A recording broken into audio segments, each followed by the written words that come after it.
Exercise number 11. The most important decision of the conference is the Declaration on World Peace and Cooperation. The nations assembled set out the principles which should govern relations between them and indeed the countries of the world as a whole. These are capable of universal application and are historic in their significance. We in India have in recent months sought to formulate the principles which should govern our relations with other countries and often spoken of them as the five principles. In the Bandung Declaration, we find the full embodiment of these five principles and the addition to them of elaborations which reinforce these principles.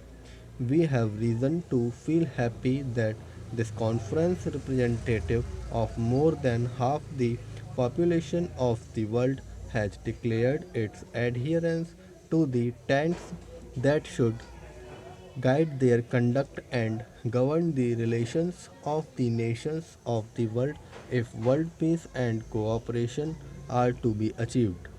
The House will remember that when the Panchsheel, as we have called them, emerged, they attracted much attention as well as some opposition from different parts of the world.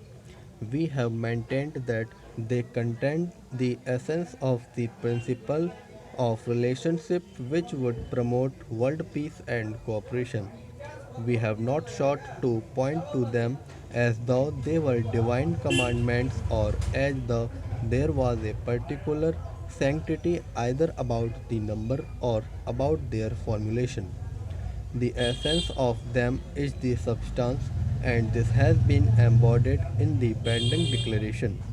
Some alternatives had been proposed, and some of these even formulated contradictory positions. The final declaration embodies no contradictions. The Government of India is in total agreement with the principles set out in the Bandung Declaration and will honor them. They contain nothing that is against the interests of our country or the established principles of our foreign policy. The declaration includes a clause which has a reference to collective defense. The House knows that we are opposed to military pacts, and I have repeatedly stated that these pacts, based upon the idea of balance of power and negotiation from strength and the grouping of nations into rival camps, are not, in our view, a contribution to peace. We maintain that view. The Benton Declaration, however, relates to self defense in terms of the Charter of the United Nations.